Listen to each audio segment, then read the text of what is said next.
Hey y'all, Dr. Daria here. I want to talk because as cases start to rise with coronavirus in the United States, I want you to know how to keep your family safe. And so many of you had asked me questions. Can we go to restaurants? Can we go to playgrounds or play dates? And can I go shopping? And I want you to know how to make those decisions yourself. Now, of course, I love always hearing your scenarios. You know I answer those questions. And if you have challenging scenarios that you're wondering what you can do or not, put them in the comment section below and I'll answer them on a future segment or something. But I also wanted to make it possible for you to make those decisions yourself. So hence the framework, drumroll, of the 4 Ds. Now the 4 Ds are A, so you can judge if a certain activity is low risk or high risk, and also so you can look and see if something is potentially higher risk, how you can potentially alter those factors to make it a safer thing to do. Especially important right now as we're starting to see the number of cases rise and the number of the positivity ratio rise as well. So what are the 4 Ds? The 4 Ds are density. How crowded is a place, and is it indoors or is it outdoors, which is lower risk? Second is distance. Are you packed in there like a can of sardines, or are you more distant, 6 feet apart from people, 12 feet apart from people? The third is duration. Are you in that group with that group for 2, 4, 6 hours, which is higher risk because there's more time to spread germs and infect each other? Or is it just a quick pass by, maybe 15, 30 seconds, in which there's usually it's difficult or there's less time for you to infect them or them to infect you.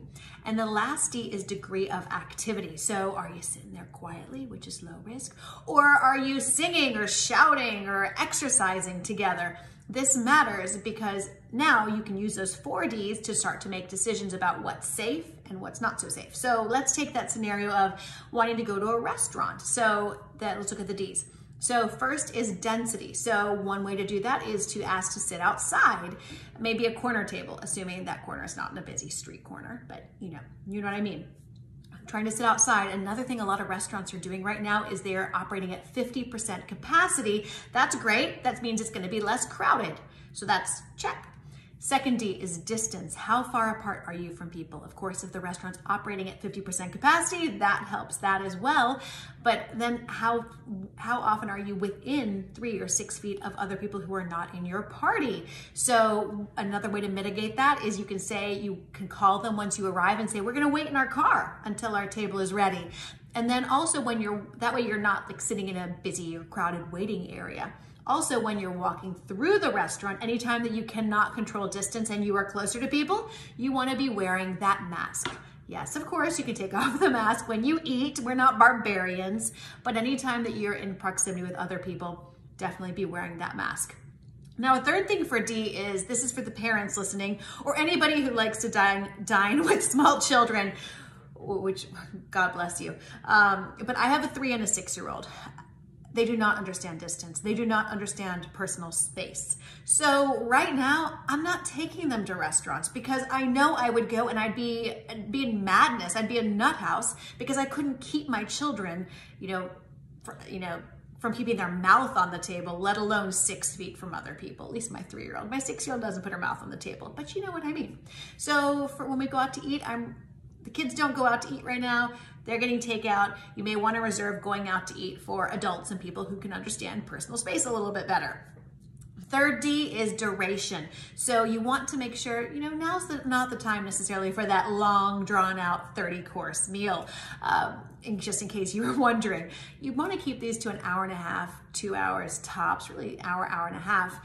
That's going to decrease the amount of duration, that's going to decrease your potential exposure, and it's also being a good citizen because you're going to free up that table for somebody else to get out of the house to be able to go out to eat and not have to do dishes, because dishes are not the 5th D. We all need to do a little less dishes than we're all doing right now. 4th D is degree of activity. This is less of an issue for going to a restaurant. I imagine you're sitting there fairly quietly and conversing. I imagine you're not singing or shouting or exercising together at your restaurant. I don't know what kind of restaurants you have, but we don't do that at restaurants where I live. So there you have it. There are your 4 Ds. That's how you can work through them for a scenario like wanting to go to a restaurant. You can make decisions because if all the Ds are high risk, that's a high risk activity. You want to avoid that. If they're all low risk, great. That's a much lower risk activity. Of course, you gotta keep in mind that this is talking to people whose health is already low risk and who don't have a lot of chronic conditions and are otherwise healthy. People who have high risk health problems and a lot of chronic health conditions, you need to be especially safe and kind of keep that firewall around you. And this is even more important as we're looking at communities having rising cases and rising positivity rates.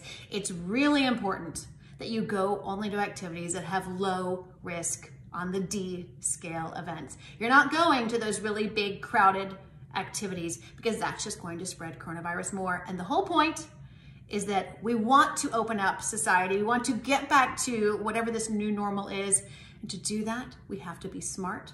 We have to be strategic. Make sure to let me know what scenarios you're wondering if you can do or not, what's safe or not. Put them in the comment section. Let me know what other questions you have because you know that I always answer them as much as I can. And make sure to follow on YouTube, follow Dr. Daria on YouTube, on Instagram, on Facebook so that you don't miss any of these videos using the best information to make your life healthier, better, and easier. I'm Dr. Daria. Stay well, and I'll see you next time.